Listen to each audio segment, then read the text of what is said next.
Welcome to Down the Garden Path. I'm your host, Joanne Shaw, landscape designer and plant lover.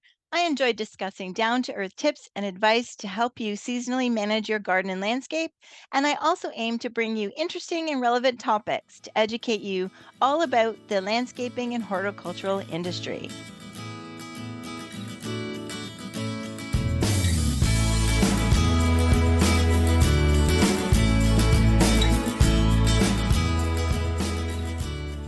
Hello, everyone, and welcome to Down the Garden Path. Thank you for joining me for another episode, and I'm sure that you're going to find this one an excellent one. I'm excited to welcome Ellen Zachos and to talk about her new book, her 11th book, Mystic Plants, Potions and Poisons from the Gardens of the Gods.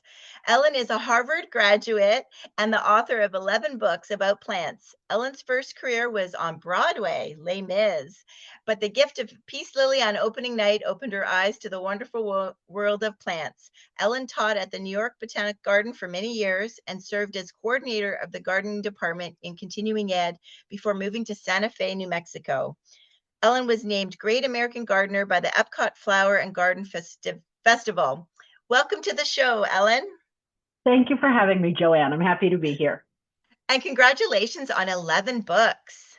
It's a lot of books, isn't it? They add up over the years. They do. And from your list, this one is a very unique book.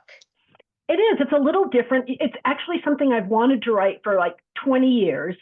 And I spoke on the topic at Cornell about 20 years ago, and everybody afterwards was like, do you have a book on this subject? And I didn't. And I wanted to, and I started doing the research and saving material. And then when the pandemic hit and so many of my speaking gigs were canceled, I thought, now's the time. If I don't do it, someone else is going to. So I dove right in. Yeah. Oh, all right. So this was your COVID project. Yes, in a way it is. Yeah, excellent. So you said you spoke about it 20 years ago, but where did the idea come from? I don't think anybody's ever asked me that question before, and I should think about that. I mean, I will say it seems like a natural mesh for me because being Greek American, I've always felt a special bond with Greek mythology. So it's always fascinated me. I love the landscape. I love the stories. And then, of course, I'm a plant person. So for the two things to come together, the Greek mythology and the plants, was a natural combination for me. That I can't say there was one, aha moment when I actually said, this is what I want to do. It just sort of came together. Oh, very nice. And where did you particular interest in, aside from being Greek, like in mythology? Like, is that something that was also really. like a passion?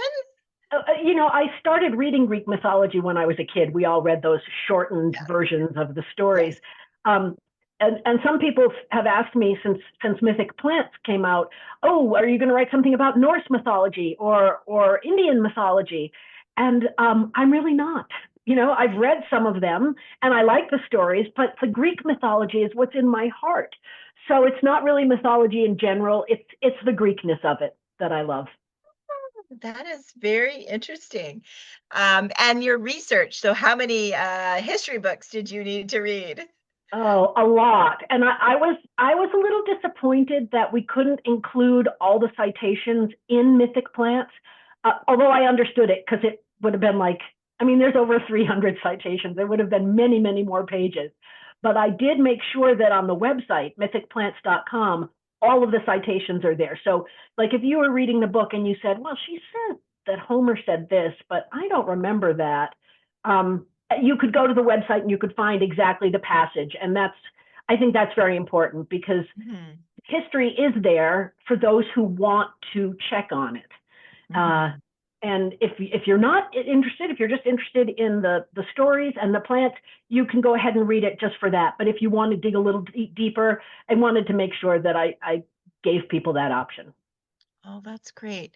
As I mentioned before we started to record, history and the mythology isn't my thing, but in reading the book, but plants are definitely my thing. Right. And it was so different reading it that angle, from the plant angle, and how much plants were really a part of it.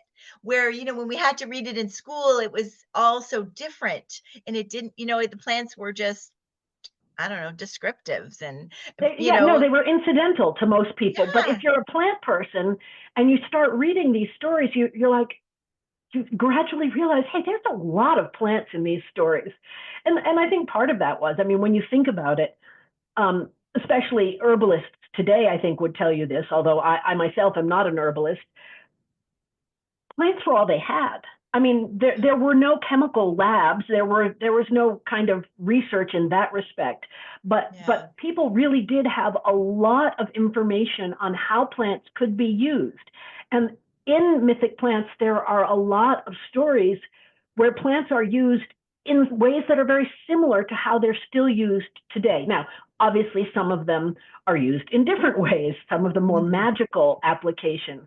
But the stories are still really good, even if you're not going to be able to fly by using this herb, or Yes, they're still yes, good stories. yes, yes. I think we have safer contraceptives, but it was cool to know, right? Yeah, and people needed that information.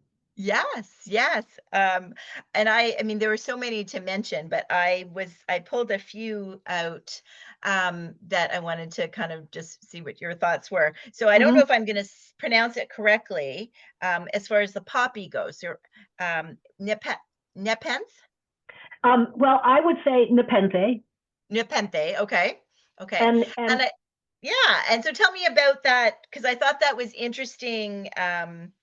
Anti-sorrow, like the other uses of that plant yeah. family.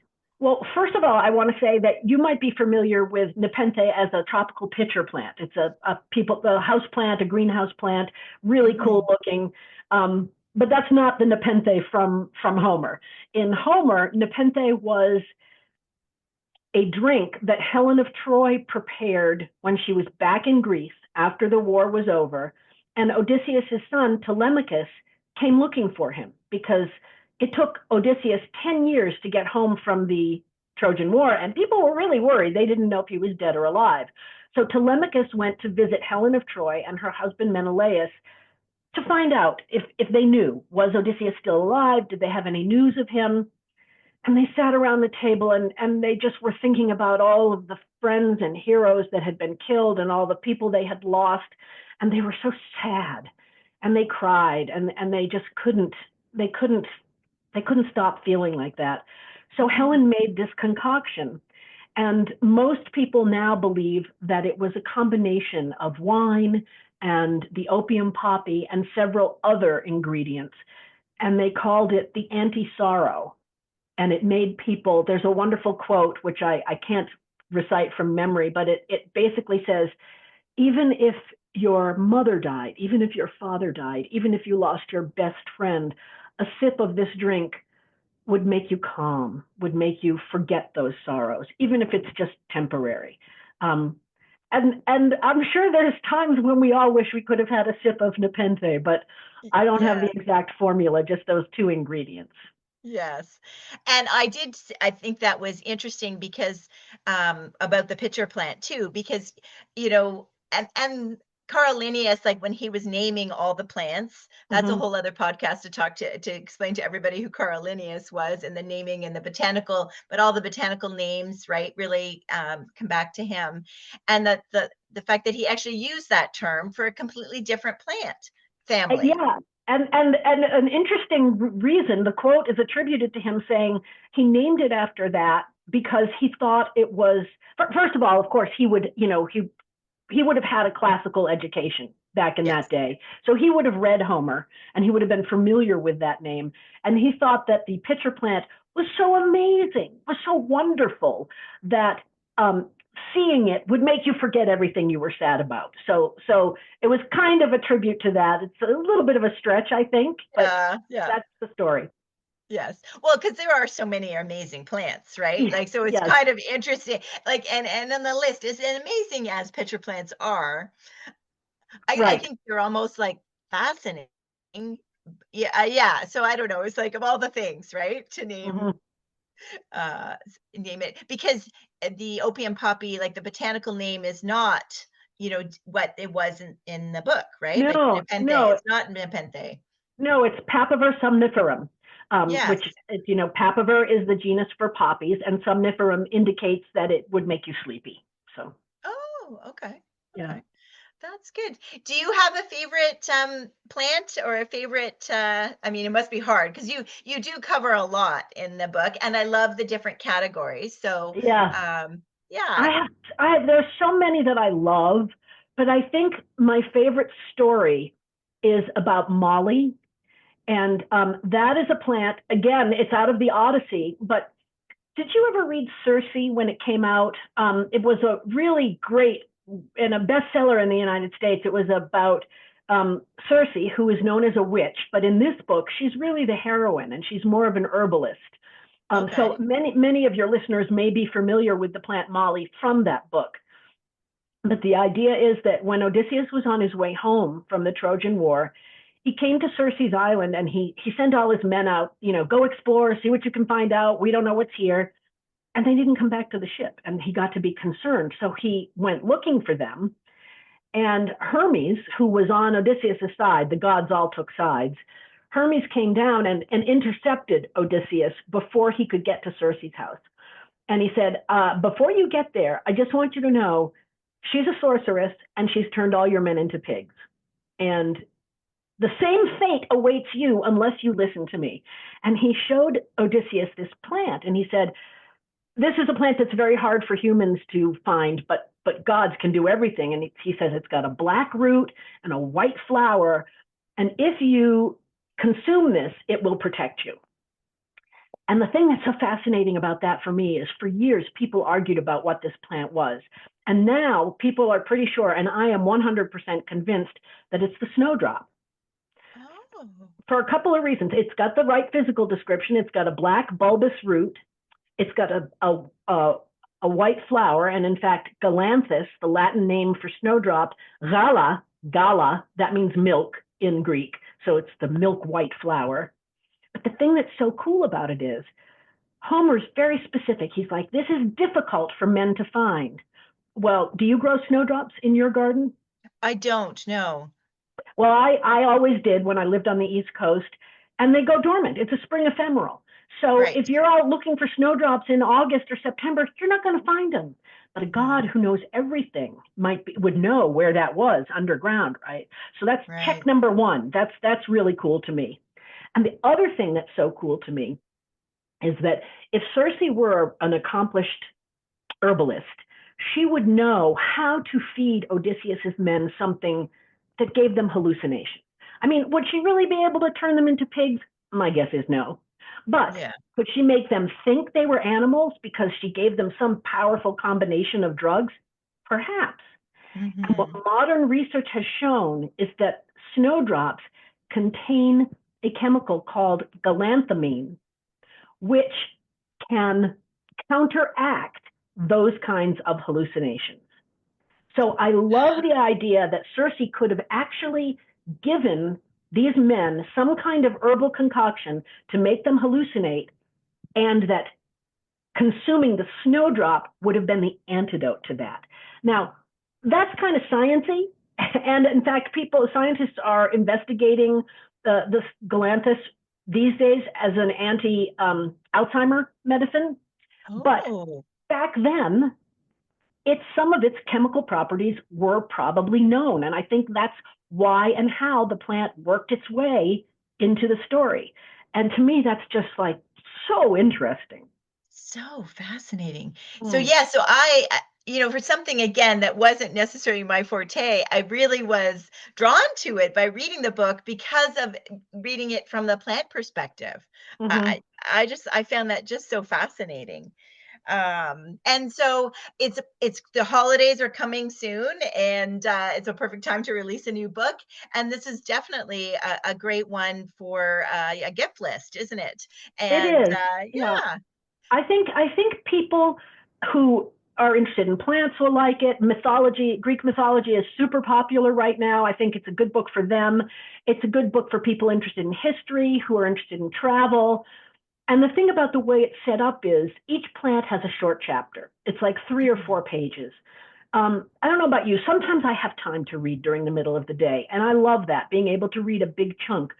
But sometimes all I have time for is I get in bed at night, I read a chapter, I get kind of sleepy, and that's it. And this is the kind of book that if you just want a chapter or two to read at night, you can do that.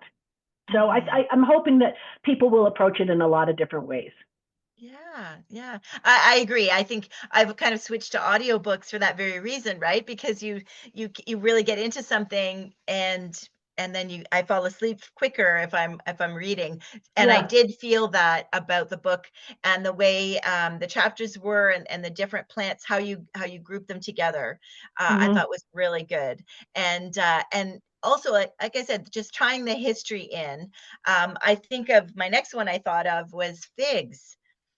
Oh, We yeah. are I'm yes, I've been taking, I've had, Stephen Biggs. I don't know if you're familiar with Stephen I do Biggs. know He's Stephen. written Yes. Yeah. yeah, He's a so big guy. Yeah. he is. He's a fig guy. He just ran a 2-week, fig camp that I attended.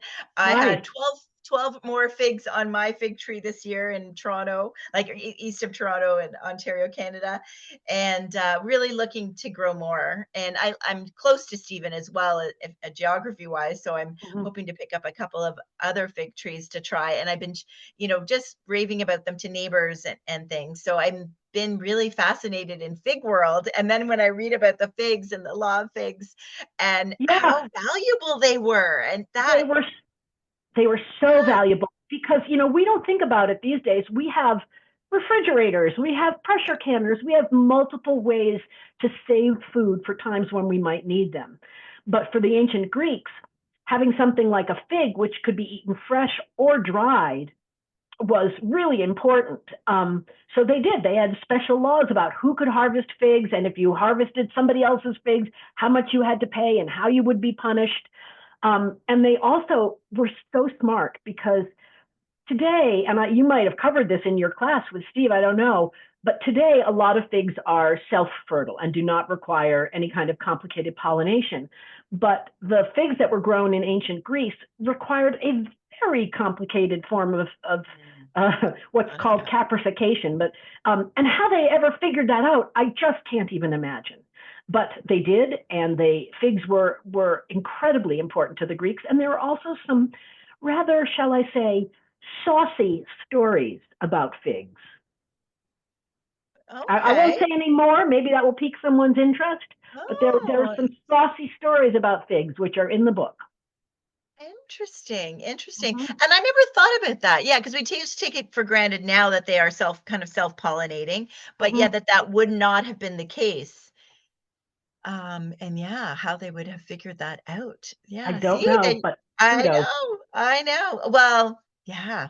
And well, also how they figured out that I mean, I guess some were at some point accidentally dried or accidentally left to dry. And then did you cover that? I didn't catch No, that, and but I no. but I bet that's it because it's the same. You think about grapes and the same thing. How did people figure Yeah, out that those could be dried? And I'm sure it's because they some dried on the vine. They just weren't harvested, and so they dried on the yeah, vine. And somebody was like, "Oh, let me try this," and it was pretty good. So my guess is yeah, that's how it happened with figs. But there's always people out there who want to experiment. So maybe somebody really smart just thought about it and tried it. yeah, yeah.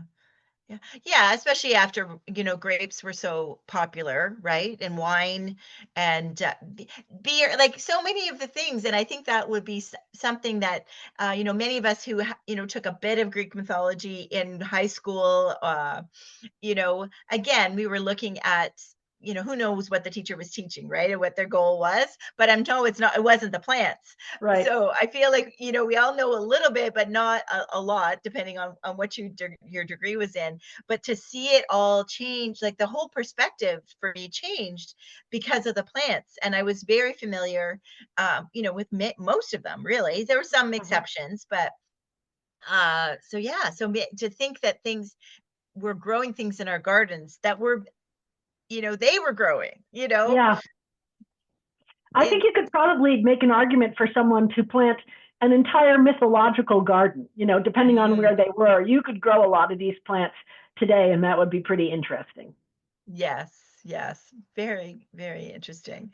That is great. And we're recording just before Halloween, so it's kind of a cool timing too, right? Yeah, yeah. As a matter of fact, I just put out a newsletter. I think it was about 2 weeks ago on my Substack about a plant that I was specially thinking of for Halloween because it's Aconitum napellus. It's a monkshood or wolfbane, which is known as a poison and was also used in ancient Greece as a poison and was also one of the flying herbs. It was one of the herbs that the witches would use together to either make them feel like they were flying or hallucinate and think that they were flying. Mm. And that's a really good one for Halloween because it's Yes, got a kind of a witchy history to it. absolutely. Do you find it fascinating that that plant is really still available to grow? Isn't that See, kind this of is the thing that bugs me about that. First of all, I love that plant. It is so yes, beautiful. it And is. it blooms at a time when not a lot else blooms in the garden. And if I had $1 for every person who says, oh, it's poisonous to touch, I would be a rich woman. But really, all I want to do is smack these people because it's not true. And there was somebody online the other day who posted this thing, and I kind of in a passive aggressive way said, oh, could you share some of your sources for that? Because I'd love to know. But what I was really saying was, dude, it's not true. So stop propagating the lies. You do not want to eat aconitum for sure.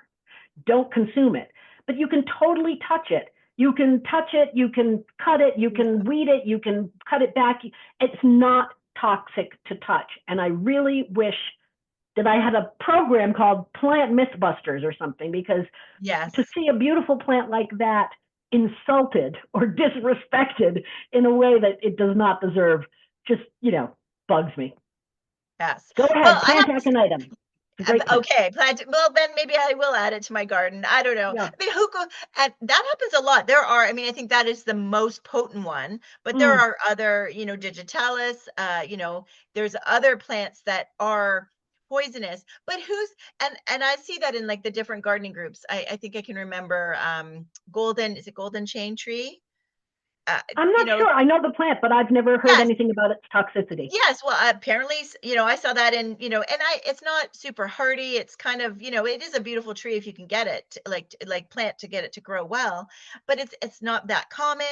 And I saw somebody asking, this is a ways back in a gardening group about it, and everybody commented that it was poisonous. And I'm like, who said she was gonna eat it? Like, And and this is where you need to cite your sources. If you're going to yeah, say something, if you're going to present something as a fact, especially on a topic as important as toxicity, you need to say, the National Institute of Health conducted a study. You need to do that.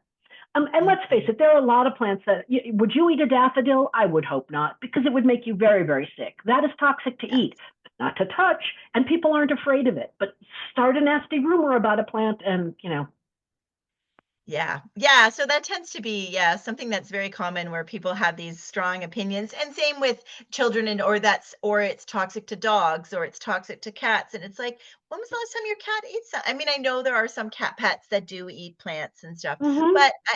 but I think most are, I or I said to girlfriends, like, really, it's gonna taste bad and they're not gonna eat enough, like, to kill them. You know what I mean? Like, they're Yeah, I gonna do like know. our children, right? Like, you're gonna touch the stove and you're not gonna touch it again. I don't know. Exactly. Yeah, no, it's true. And a lot of these plants that do have toxins in them are intensely bitter. So you might take one nibble and never try again. Um, but at any rate, I'm on Team Aconitum. It is really an interesting plant, both Yes. beautiful in the garden, easy to grow, not bothered by any pests, because apparently things like deer and rabbits have read their Greek mythology and they know not to eat it. So I say plant it. It's a beauty. Yes, yes, and it's a beautiful people want that bluish purple in their garden always, Yeah, right? And yeah, it's yeah. definitely a beauty for that, for sure. For sure. Do you have another I've thought about the pine tree. That was pretty aggressive as far as the issues with the Yeah. history of the pine tree, but did you want to speak to that at all or because Well, everybody knows what a pine tree is, right? So many people, some of these plants might not be top of mind or you could visualize, but mhm. pine trees are beautiful. everybody knows a pine tree, and but Mhm. both the origin stories for the pine tree, there's a couple of them, and they all involve death. And one of them involves a really brutal self-castration. So I'm not going to go into details about that. I No, no. know it makes male listeners a little uncomfortable. Um, but in the end, the pine tree, yeah, it has some bloody origin stories, but it was also used by the Greeks both for food and beverage. And the pine nuts were a popular food in Greece. It's not just, in the Southwest or in Italy, but they were also a very popular food in Greece. And of course, the resin from pines was used for a lot of things, most deliciously um, to seal the inside of the wine amphorae, the vessels that were used to transport wine. And that's how Retsina was born. It wasn't intentional that the Greeks would make a pine flavored wine, but they did want to coat the inside of the clay vessels because that would keep the wine from evaporating. And some of the flavor from the resin got into the wine. And I don't know if you've ever tasted Retsina, but back in, I don't know, maybe 20, 30 years ago, it was a pretty harsh flavor. And people would say, oh, I don't like Retsina. These days, it's actually changed quite a bit. It's a very mild pine influence. Okay. And honestly, I think there's times like if you are sitting on a beach on a hot summer day in Greece, eating some stuffed grape leaves, that Retsina would be the perfect beverage for that. So that's a way the pine tree is being used in a delicious way instead of a bloody and violent It's way. violent way. Yeah. Yeah, I mean, again, I think the tie-in for things that we all know of now, and the presence of them in the Greek mythology, I just found fascinating. From someone who's, not a, like I said, more of a plant person than a history buff, but Mm-hmm. it was really fascinating. So do you have another story or another antidote that you want to share? Think of? I'm, Put you I'm trying to think of what might be, because I could talk about all of them. I love Yes. all of them. But I don't know what other people would be interested in. I did mention the daffodil, and I was really, the story of the daffodil is a good one, and I think that's a plant that most people are familiar with, and Mhm. most people can relate to. And you may have heard the story of Narcissus. So of course the Latin name for the daffodil is Narcissus. And we've all heard the story, or I say we all mythology buffs have heard the story of the boy Narcissus who fell in love with his own reflection and couldn't move from the spot. He saw his reflection in a pond, couldn't move from the spot, died there, and from his corpse sprang the Narcissus. So that's the origin story for the Narcissus. But the most interesting story about the way it was used was when Persephone was kidnapped by Hades, Persephone being the daughter of Demeter, the goddess of the harvest, and Zeus, the king of the gods. Zeus's brother Hades wanted to take Persephone to the underworld to be his queen. And so Zeus created a daffodil with 100 flowers on it, knowing that Persephone would be like, oh my God, I've got to see that flower. What is it? And she went over to look to it. And just as she did, Hades came up in his chariot from underground and grabbed her and took her back down to the underworld and kidnapped her, essentially. And the story about that is that Demeter, her mother, was so upset that she caused famine. She caused all plants to die, wouldn't allow any seeds to germinate. Remember, she was the goddess of the harvest. And Zeus Okay. very quickly realized that if there were no food, humans were going to starve and there would be nobody left to worship the gods. And he said to Hades, you got to send her back, man. We can't do this. It's going to be the end of us. But Hades was tricky, and he fed Persephone a couple of pomegranate seeds before she left. And for each of those pomegranate seeds, she had to spend a month as his queen underground. And that's the explanation for why we have winter and why we have the growing season. So when she's underground, Demeter is sad. The goddess of the harvest causes the fields to lie Oh. bare. And when she comes back up above ground and is reunited with her mother, that's when things can grow again. So that it's funny. I just gave myself goosebumps Oh, and I'm telling my own story, but I just love that story. I think because Ah, it's just, I just love that story. I think it's a really important one too. yes. Yeah, that is a very beautiful story. Oh my goodness. And I think having it again, the plant focus is Mm, yeah, yeah. And the goddess of the harvest, I think now that I'm I know, high school students and think, we're not thinking of gardening and necessarily or right. plants at that age, right? So Yeah. it is really kind of fascinating. Yeah, I mean, I think it would make, for book clubs or for gardening book clubs, and make a really good book, don't you Yeah, think? I do think, and I'm actually next April going to be speaking in San Antonio, Texas, at the International Master Gardeners. No, herbs at the International Herb Society, or maybe it's just the Herb Society of America. Sorry, Oh, it's okay. it's the Herb Society of America conference in San Antonio next year. And they've already told me that a lot of their individual chapters have used mythic plants as part of their book clubs because there's a lot of stuff in here that herbalists would be interested in, Yeah. both just historically and practically. Yes, and I think it's just a unique perspective, right? We've Mm-hmm. all written like and I think that's something that you've achieved very successfully is writing about plants in a completely different way. Well, thank So you. Thank you. congratulations on that because that is for anyone who's written a book about plants, is like, how do you differentiate yourself, right? How do you have it stand out? And yeah, I mean, I think that was brilliant, and I'm glad your COVID project paid off. Thank you. So am I. I'm glad I was finally able to find the time to do it. I'm glad I was able to find someone to publish it, and I'm really glad it's out in the world. Excellent, excellent. Do you have what's your next project? Have You you? know, I've been thinking about that a lot, and I'm not Mhm. sure. Um, I've been thinking about. I've sort of started fooling around with some short memoir chapters about mostly edible plants, but wild edible plants. But I really haven't decided yet. So I'm open to suggestions, and Okay. we'll see where that goes. Yes. Now, are you still let's just talk a little bit about you and what you're up to. Like, are you still teaching at the New or where are you teaching? Are you still teaching at the New York Botanical Gardens? I know you're No, moved, but I have moved to Santa Fe, New Mexico, and so when I teach now, for instance, I mentioned that earlier, I was in Wisconsin. There's a wild foods festival there, and I go there every year. I will be in Texas for the Herb Society of America conference. So mostly now my teaching is also involving traveling, although I do also speak locally. I spoke for the Master Gardeners in a county north of here just this month, actually. So oh, nice. basically the botanic garden here is wonderful but very small, and they don't have an education program the way the MYBG did.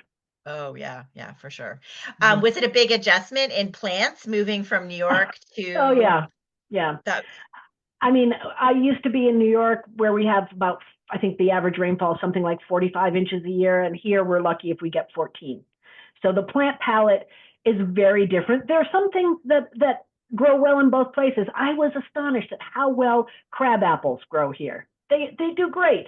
They're very happy. They are drought tolerant trees and very productive. But a lot of my old favorites, I can't grow here, and that's kind of sad. But it's also exciting to discover new plants. Yeah, yes. So do you have a large garden at your home outside? I know you I have a passion for houseplants. We can all see the beautiful houseplants on the screen behind I you. do. Um, I think I have a passion for houseplants because I lived in such a small New York apartment that had no garden at all. But I do have a front and a back. I have a front very sunny garden and a back very shady garden, and they're both about this big. And that's exactly what I wanted because when I lived in New York, I made my living as a gardener. Mostly terraces, some brownstone backyards, but I designed, installed, and maintained rooftop gardens. And I think once you do something for a living, and you can probably speak to this too, you don't necessarily want to do it for yourself. There's that expression that cobbler's children have the worst shoes or something like that. yes, yeah. I wanted a small garden that I could make look beautiful and perfect, at least to my eye, without spending so much time on it. So my garden is very small. I've never managed measured the Mhm. square footage, but it's perfect for me. Everything in it is edible, and I don't think most people would know that, but I know it. Yes. Uh, I'm very happy with my garden. It's very intentional. It has a theme that pleases probably only me, but there you have it. Who else needs to be happy with it? Yeah, that's wonderful. That's wonderful. And that must have been an interesting way to have a business, like, you said, taking care of people's terraces and gardens. And It was, uh, yeah. yeah, yeah. So that was your gateway into this whole life of plants. It was, yep. That was, well, actually, the gateway was that I got a plant on an opening night as an opening night gift. And because I didn't think I could grow anything. I didn't think I could grow anything. I thought I had a black thumb. Hmm. And in fact, I was wrong. But it was, through houseplants that I realized that. And I just, it's when you find out you love plants, there's no stopping it. You kind of just Yeah. keep going and going, and you discover more things about them that are really wonderful. And then you're a plant person all of a sudden. Yes, yes, yes. There's no that I get that a lot when clients call and say that they can't grow anything and they have black thumbs, and it's really about the right plant in the right spot. And A lot and of it and is. it's right, and it's different from everywhere. Like you said, it's different plants in Santa Fe, New Mexico compared to New York, which is Mm-hmm. similar to Toronto. It Mm-hmm. really depends. So I think that is the great challenge of finding the right plant for your spots. Yeah. Yeah, so that is good. And it's good that you, I guess, take a break and, certainly promote this excellent book for the holiday season and then and kind of figure out what your next step is. Yeah. Not sure what that'll be, but I'll let you know when I figure it out. Yes, yes. Well, I was also I don't want to let you go without talking about foraging, Mm. because you've written a book about that, and I think that has come first. And when did you write that book? Well, I've written actually many books on foraging. Okay. The most recent one is How to Forage for Wild Foods Without Dying. And Yes. that came out in 2024. Okay. But I also wrote Backyard Foraging. I wrote The Wild Crafted Cocktail. I wrote The Forager's Pantry, which is a cookbook, because a lot of people who are interested in foraging don't necessarily know what to do with the plants once they get them home. So Yes. that filled a niche. But I Yes. think that the How to Forage for Wild Foods Without Dying, the title is, it's kind of clickbaity, but it's also true. I mean, that's the thing that most people worry about when they Yes. start foraging. They want to Yes. make sure that what they do is safe. Nobody wants to be the headliner. Family of four dies after eating poison. Nobody wants that. Yes.